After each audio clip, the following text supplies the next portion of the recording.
मोहनलाल की पत्नी को बच्चा होने वाला था और उसे घर का काम करने में परेशानी होती थी। तो मोहनलाल की पत्नी ने मोहनलाल से कहा कि तुम मेरे मायके चले जाओ और मेरी बहन को ले आओ। मोहनलाल जब इतनी बात सुनता है तो कहता है ठीक है, कल सुबह ही मैं तुम्हारे मायके चला जाऊंगा और तुम्हारी बहन को ले आऊंगा। और इसी तरीके से रात बीतती है और फिर सुबह हो जाता है और सुबह होने के बाद मोहनलाल तैयार होता है और फिर अपने ससुराल पहुंच जाता है और उसकी सास वहां पर पूछती है कि बेटा क्या हाल है। मोहनलाल कहता है सब कुछ ठीक है, लेकिन आपकी बेटी की तबीयत खराब है क्योंकि उसे पहला बच्चा होने वाला है तो उसे काम काज करने में परेशानी होती है और इसीलिए मैं यहाँ आया हूँ क्योंकि उसने कहा है कि जाकर मेरे मायके से किसी को ले आओ। इसीलिए मैं यहाँ पर आपकी छोटी बेटी को लेने आया हूँ। उसकी सास कहती है कोई बात नहीं बेटा, अगर हम अपनी बेटी के काम नहीं आएंगे तो फिर उसके दुख में कौन काम आएगा। और उसके बाद कहती है कि तुम बैठो, मैं बता देती हूँ, वो तुम्हारी साली जो है तैयार हो जाएगी।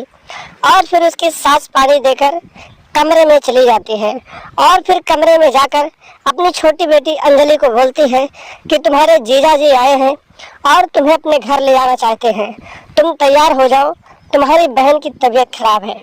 और अंजलि भी कहती है ठीक है। और उसके बाद अंजलि भी आकर अपने जीजा मोहनलाल से मिलते हैं और फिर दोनों हंसी मजाक करते हैं और देखते ही देखते शाम हो जाती है। और जब शाम हो जाती है तो मोहनलाल अपनी साली को लेकर निकल लेता है। और जब मोहनलाल अपनी साली को लेकर निकलता है तो हंसी मजाक करते करते काफी समय बीत जाते हैं और रास्ते में ही मोहनलाल अपनी साली के गोरे गोरे बदन को देखकर और उसकी चढ़ती जवानी को देखकर पागल हो जाता है और फिर उसके साथ प्यार करने का मन बनाने लगता है। लेकिन पहली मुलाकात थी तो इसलिए कुछ नहीं कह पाता है।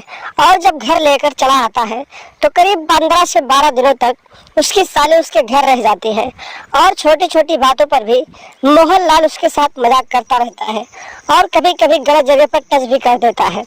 जब उसकी साली इसका विरोध नहीं करती है तो एक दिन ऐसा आता है कि रात के करीब 12 बज रहे होते हैं। साली अंजलि अपने कमरे में लेटी होती है और फिर मोहनलाल रात के 12 बजे उठता है और सीधे अपनी साली के कमरे में पहुंच जाता है। और जब अपनी साली के कमरे में पहुंचता है तो उसका हाथ पकड़ लेता है और उसके हाथों को सहलाने लगता है। जब उसकी साली की नींद खुलती है तो कहती है जीजा जी आप क्या कर रहे हैं। मोहनलाल कहता है कि जो मैं कर रहा हूँ तुम्हें पता है और तुम तो जानती हो कि तुम्हारी बहन की डिलीवरी होने वाली है तो वो मुझे अपने पास नहीं जाने देती है, तो मैं तुमसे प्यार करना चाहता हूँ। और उसकी साली भी जवान होती है तो उसका भी बदन तमराने लगता है और उसके पूरे बदन में करंट दौड़ जाता है और देखते ही देखते साली भी गर्म हो जाती है और फिर अपने जीजा के बाहों में जाकर चिपक जाती है और फिर देखते ही देखते दोनों एक हो जाते हैं और एक दूसरे के साथ प्यार वाली हरकत करने लगते हैं। और इसी तरीके से समय बीतते जाते हैं। करीब 10 दिनों तक ये दोनों एक दूसरे के साथ प्यार करते हैं। लेकिन एक दिन रात में जब ये दोनों प्यार कर रहे होते हैं तभी मोहनलाल की पत्नी इन दोनों को देख लेती है और फिर इन दोनों से लड़ाई करने लगती है। और जब लड़ाई बढ़ने लगता है तो मोहनलाल जो होता है अपनी साली के साथ मिलकर अपनी पत्नी को खूब मारता है। और फिर इसी तरीके से जब सुबह होती है तो मोहनलाल की पत्नी जो होती है पुलिस थाने में जाती है और अपने पति के खिलाफ रिपोर्ट दर्ज करवाते हैं। और उसके बाद पुलिस वाले उसके पति मोहनलाल की तलाश करने लगते हैं। तब तक मोहनलाल अपनी साली को लेकर फरार हो जाता है। और दोस्तों उसके बाद पुलिस वाले करीब 5 दिनों के बाद मोहनलाल के लोकेशन को ट्रेस करते हैं और फिर उसे गिरफ्तार करके आगे की कार्रवाई के लिए जेल में भेज देते हैं। तो दोस्तों सावधान रहें, सतर्क रहें और ऐसे लोगों से दूरी बनाकर रखें जो रिश्तों को तार तार कर रहे हैं। और लगातार हमारे साथ बने रहें। चैनल पर नए हैं तो सब्सक्राइब कर लें और हमेशा देखते रहें अफेयर क्राइम न्यूज।